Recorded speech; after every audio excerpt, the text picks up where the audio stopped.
Imagina por un segundo que estás en el despacho oval.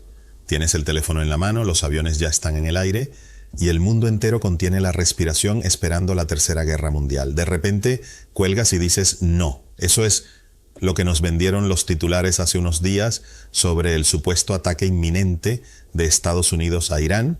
Pero, ¿y si te dijera que lo que frenó esa orden no fue la benevolencia, sino el miedo a un abismo nuclear que pocos están viendo? Exacto. Y no estamos hablando solo de un conflicto regional. Lo que está pasando en Irán no es un simple combate de boxeo entre dos países. Es una partida de ajedrez tridimensional donde si mueves mal un peón en Teherán, se cae el rey en Moscú o en Pekín. Hoy vamos a desmenuzar por qué ese ataque se detuvo, que es la famosa balcanización que tanto temen los estrategas y por qué, aunque no vivas en Medio Oriente, tu futuro económico depende de quién controle las tierras raras de esa región. Es fascinante y aterrador a la vez. Empecemos por ese momento crítico. Se daba por hecho el bombardeo. Los medios occidentales ya tenían los gráficos listos. ¿Qué pasó realmente? ¿Por qué Trump, que suele ser tan volátil en su retórica, frenó en seco? Hay que leer entre líneas. La narrativa oficial dice que Trump se arrepintió por las posibles bajas humanas, pero la realidad geopolítica es mucho más fría. Hubo un factor que casi nadie menciona: Pakistán. Estamos hablando de un vecino de Irán que posee casi 200 bombas nucleares. Se dice que hubo una presión inmensa desde ahí. Pero más allá de eso, hay una lectura de fuerza mayor. Atacar a Irán hoy no es como atacar a Irak en 2003. Hoy, Irán es el nodo central del corredor norte-sur de Rusia y una arteria vital de la ruta de la seda china. Claro, ahí entra el concepto de la tripolaridad del que tanto se habla en los círculos de análisis serios. Si tocas a Irán, estás golpeando directamente los intereses vitales de Rusia y China. Así es, piénsalo así. Si Estados Unidos e Israel logran poner un pie en Irán, prácticamente estarían colocando sus tanques en la frontera sur de Rusia, en el Mar Caspio. Eso para Moscú es inaceptable, es una amenaza existencial. Y para China, que acaba de sufrir golpes diplomáticos y económicos, perder a su principal suministrador de energía y su paso hacia Occidente sería catastrófico. Mi hipótesis es que Rusia y China trazaron una línea roja. Probablemente el mensaje fue: si bombardean, esto escala a nivel nuclear. Y en el manicomio de la política internacional, como bien dicen, también hay orden, el orden que impone el más fuerte. Es curioso que menciones eso, porque justo ayer veíamos como Trump, al mismo tiempo que amenazaba, lanzaba ciertos coqueteos hacia Rusia, culpando a Zelensky de la situación en Ucrania. Parece una contradicción, ¿no? Amenazar al aliado de tu enemigo mientras le guiñas el ojo a tu enemigo. No es contradicción, es negociación de alto nivel, es el arte del trueque geopolítico. Trump sabe que no puede pelear contra Rusia y China al mismo tiempo. Entonces, ¿qué hace? Intenta separarlos. Le dice a Rusia: mira, el problema fue Ucrania, pero eso ya pasó, vamos a arreglarnos. Mientras tanto, intenta asfixiar a Irán. Pero aquí entra la segunda capa de cebolla, que es quizás la más peligrosa. El objetivo real no es solo un cambio de régimen. Lo que Netanyahu y los sectores más duros de Washington buscan es la balcanización de Irán. Balcanización. Esa palabra tiene un peso histórico tremendo. Nos remite a la fragmentación de Yugoslavia, a guerras civiles sangrientas. ¿Cómo se aplicaría esto a Irán? Porque desde fuera lo vemos como un país sólido, una sola masa. Esa es la ilusión óptica. Irán es un imperio, una civilización antigua, pero demográficamente es un mosaico. Solo la mitad de la población es persa. El resto son azeríes, kurdos, baluchis, árabes en el sur. El plan de balcanización consiste en instigar a estas minorías para que se separen, rompiendo el país en 4 o 5 microestados débiles. Si logras eso, anulas a Irán como potencia regional para siempre. Ya lo hicieron en Sudán, lo intentaron en Siria y ahora el premio mayor es Irán. Y ahí es donde encajan las protestas que hemos visto en las noticias, ¿verdad? Vemos imágenes de gente en las calles y los medios nos dicen: el pueblo quiere derrocar al régimen, pero luego escuchas otras versiones que dicen que la realidad es más compleja. Mira, hay que ser muy cuidadosos. El descontento económico en Irán es real. Tienen una inflación del 50%, una moneda devaluada. Yo mismo saldría a protestar si mi dinero no valiera nada mañana. Pero una cosa es una protesta legítima por el precio del pan y otra muy distinta es una operación de cambio de régimen orquestada desde fuera. Lo que vimos fue un clásico manual de revolución de color. De día, manifestaciones masivas a favor del gobierno que los medios occidentales ignoraban.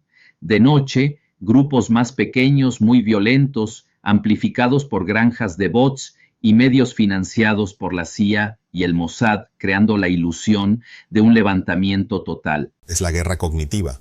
El 85% de lo que consumimos hoy es básicamente propaganda de un bando o del otro. Exactamente, ¿no? Es como la película Wag the Dog, ¿no? La cortina de humo. Creas una distracción, una narrativa. Fíjate en el detalle del príncipe, el hijo del Shah de Irán, Reza Pahlavi. Lo están intentando vender como el Guaidó iraní o la María Corina Machado de turno. Pero hasta el mismo Trump, según filtraciones, tiene dudas. Sabe que es una figura que se ve bien en las fotos de París o Los Ángeles, pero ¿tiene fuerza dentro de Irán? Probablemente no. Y Trump, que es un animal político, huele la debilidad. No va a apostar su capital político en un caballo perdedor si no tiene garantías. Volviendo al tema de los recursos, porque siempre que rascamos un poco en estos conflictos, sale petróleo o gas. Mencionaste antes la importancia de Irán para China. ¿Qué hay realmente en juego bajo el suelo iraní que justifique este riesgo de guerra mundial? Todo, absolutamente todo. Irán no es solo petróleo y gas, que ya de por sí tiene reservas inmensas. Irán tiene litio, tiene tierras raras, y aquí es donde el rompecabezas global se une. Fíjate en los movimientos recientes, Estados Unidos mirando con deseo a Groenlandia, hablando de intervenir en México o Venezuela. ¿Cuál es el denominador común? Las tierras raras y los minerales estratégicos. La tecnología del futuro, desde los chips de tu teléfono hasta los misiles hipersónicos, depende de estos materiales.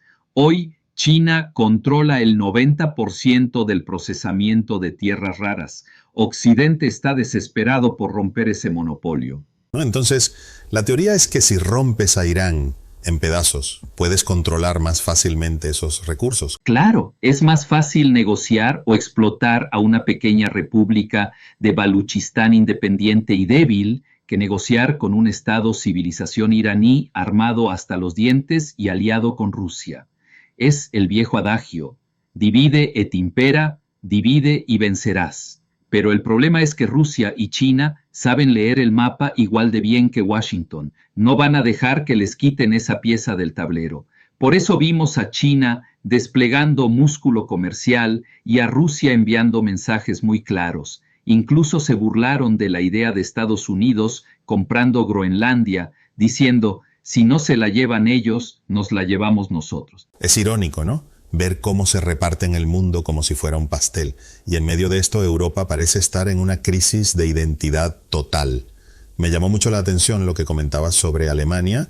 De repente, políticos alemanes diciendo que Rusia siempre ha sido europea. Es el colmo del cinismo y la desesperación. Tienes a Friedrich Merz en Alemania dando una voltereta olímpica. Después de años demonizando a Putin, ahora dice que Rusia es fundamentalmente europea. ¿Por qué? Porque la realidad económica les ha golpeado en la cara. Alemania se suicidó industrialmente al cortar el gas barato ruso y al cerrar sus plantas nucleares por una ideología verde mal planificada. Ahora se dan cuenta de que sin energía barata, su industria se muere. Están intentando recular, pero puede que sea demasiado tarde. Están atrapados entre la presión de Estados Unidos y la necesidad de sobrevivir. Y hablando de supervivencia y alianzas, me pareció muy interesante el papel de los países árabes vecinos.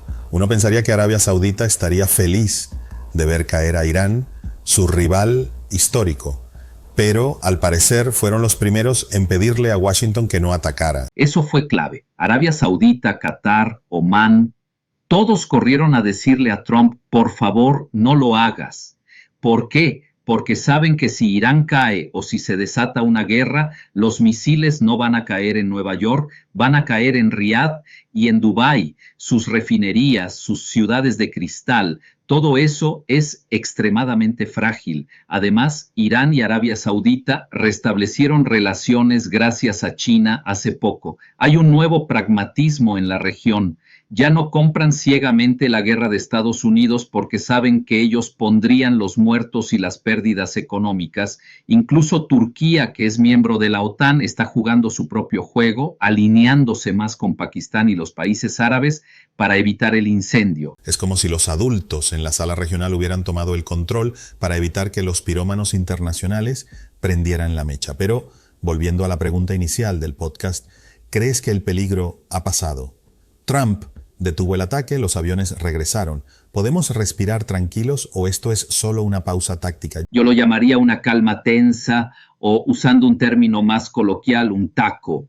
Trump always chickens out. Trump siempre se echa para atrás al final. Pero cuidado, porque aunque Trump no quiera una guerra larga, la maquinaria detrás, el complejo militar industrial, el lobby israelí, los halcones en Washington, sigue funcionando. La presión económica sobre Irán va a ser brutal. Van a seguir intentando la implosión interna. No necesitan bombardear si pueden hacer que el país colapse por hambre y división interna. Así que no, el peligro no ha pasado, simplemente ha cambiado de forma. De una guerra explosiva a una guerra de asedio y desgaste. Y en ese escenario de desgaste, ¿qué papel juega la sociedad iraní? Porque mencionabas que es una población joven. Eso puede ser un arma de doble filo. Es el factor X. La mayoría de la población iraní nació después de la Revolución Islámica. Son jóvenes, están conectados a pesar de la censura, quieren empleo, quieren vivienda, quieren vivir bien. El régimen tiene un reto monumental: o reforma y ofrece futuro a esa juventud, o esa juventud será el combustible que usen las potencias extranjeras para incendiar la casa. No se puede gobernar eternamente con ideología si el estómago está vacío. Pero ojo, tampoco subestimemos el nacionalismo persa. Un iraní puede odiar a su gobierno, pero si ve que Estados Unidos quiere partir su país en pedazos, cerrará filas. El patriotismo ahí es milenario. Es un equilibrio precario. Para ir cerrando, me gustaría que hiciéramos una reflexión sobre hacia dónde va esto. Si la globalización se está acabando, como mencionas, y entramos en esta era de balcanizaciones y bloques cerrados, ¿qué nos espera en los próximos meses? Nos espera un mundo de trueques cínicos y zonas de influencia. Vamos a ver cosas como: te doy Venezuela a cambio de Ucrania, o te dejo tranquilo en Taiwán si me das luz verde en Irán. Es el regreso de la política de grandes potencias del siglo XIX, pero con armas nucleares. Y sobre todo, hay que estar atentos a los cisnes negros. Un error de cálculo, un dron derribado donde no debe, un atentado de falsa bandera.